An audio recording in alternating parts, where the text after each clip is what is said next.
Boys, here's to you. Sorry I missed last week's wrap up. I have to start this one off with an apology because apparently I fucked up by pushing through the trade between the mics. I shouldn't have done that. If you have issue with it, then send your comments to Conspiracy Theory. Uh, he offered me a blowjob, and he said since I pushed the trade through, he'd give everybody a blowjob. So that's on him. You guys can work that out however you want. Anyways, moving right along, we'll get to the wrap ups. Since I missed last week, we're let's see, we're gonna be in week 6, I believe, and we have a special guest straight from Japan. Ladies, welcome to Fantasy Football from Japan.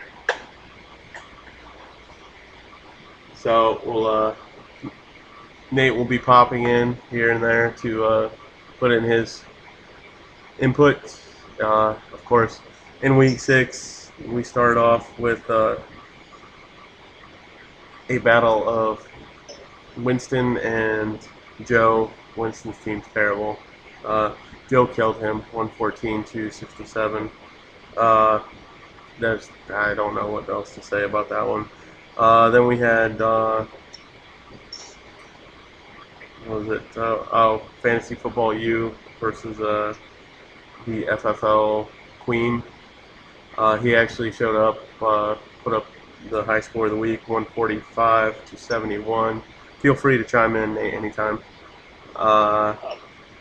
Then we had the battle of Dave and Conspiracy Theory.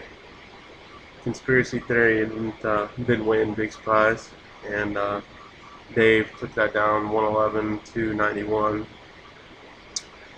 Then we have our current leader of the pack, Chuck, took down Travis 124 to 70. Not a good week for Travis. Travis, I'll tell you. Nate has input on that one. I'm just saying it was a pitiful showing by Travis. He's definitely got to put some points on the board if he wants to get back in the race. So that was from one Raider homo to another to step your game up, basically, Team Money. And then we had the battle of me versus Nate, where Nate thought he had it all sewn up, but his team let him down. I won 88 to 78. My team didn't put up a good showing. So we'll give it to Nate to tell why he didn't do anything and put up 78 points.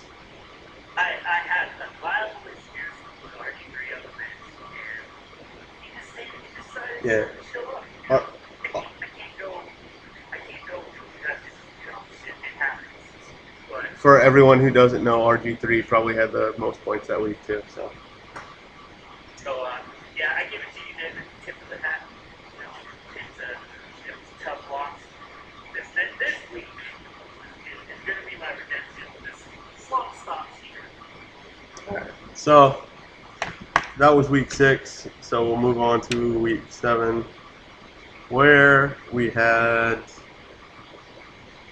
a battle of Conspiracy Theory versus Alex. And Conspiracy Theory actually pulled off the most points of the week with 110 to 77 over the FFL Queen. Not really anything to write home about, but Conspiracy Theory actually won another game, which makes him, only 2 wins on the season. So, but you are ahead of your pace to win more than 2 games on the season, since it took you 5 weeks to win 1 game, and it only took you another 2 weeks to win another game. So yeah, you're making progress, and you're wheeling and dealing, getting people to give up players for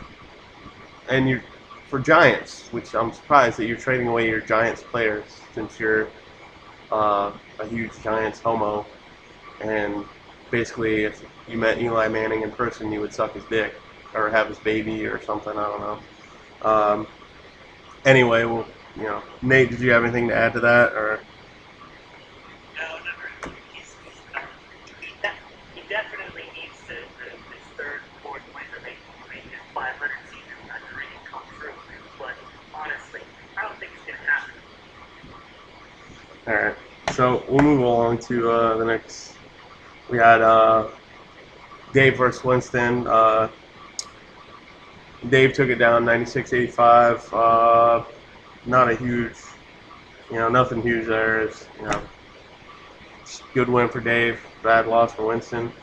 Winston, you're not having a good fantasy season in any respect in either league, and I'm not really sure why you're trading away Jamal Charles for basically Eli Manning, but that's on you.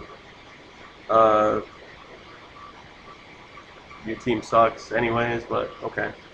So we'll go to the next one. That would be Chuckles versus Nate. Nate took a hard loss here, lost by 2 points.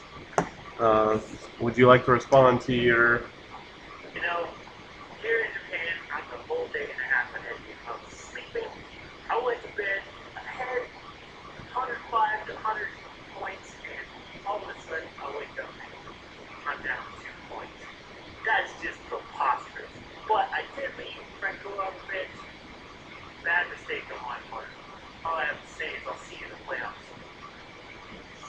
All right, so that was our correspondent from Japan checking in on his loss to Chuckles, who is our current first place guy and has the inside track on winning the regular season title.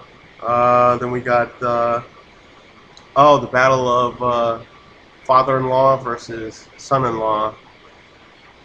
It didn't go so well for the son-in-law. Team Money took it on the chin from his father-in-law, 98-72.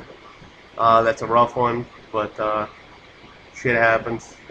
Nothing else we can do. Would the resident Raider fan like any words of encouragement for his compadre, Raider fan? I still say, Travis, you need to pick up your game and start looking at the little wire a little bit more. I think that's going to help you a little bit more. Unless you let your wife pick your team. Then your wife set your lineup, then you have problems.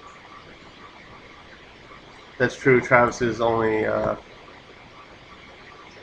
coming up on a year of marriage, so that could be possible. And then we had the battle of myself versus Joe. Joe whooped my ass. I can't really even comment on that. I got totally annihilated. 108-74. And he left Chris Johnson on the bench, who had like 30-something points, and he still whooped my ass by over 30 points. And then we'll move on to this week's matchups. Got Team Money versus myself, which he's already had and looking good. Got Dave versus Chuckles. Dave's up 23, but it's projected to be close. Nate, you were taking on the Fantasy Football U, who got, unfortunately for you, I fucked up and pushed that trade through, and he got Doug Martin and got 35 points out of Doug Martin. So sorry about that. That was my fault. Yeah, it happens. I'm just going to help with quickness and just lay it on. Well, he's got a bunch of other players that suck on his team, so I'm sure he'll end up losing. Then we got the Battle of the Brothers is this week as well, so that should be interesting. Winston versus Alex, or the residential FFL queen. I don't really know who I want to win. Can there be like a tie where both lose? I don't know. That would be my preference. And then you got Joe versus Conspiracy Theory. And Conspiracy Theory, he may be kicking himself for me approving his trade since Doug Martin had 35 points. I don't know. We'll see. We'll see how it works out for him. I hope he goes down and plays glory.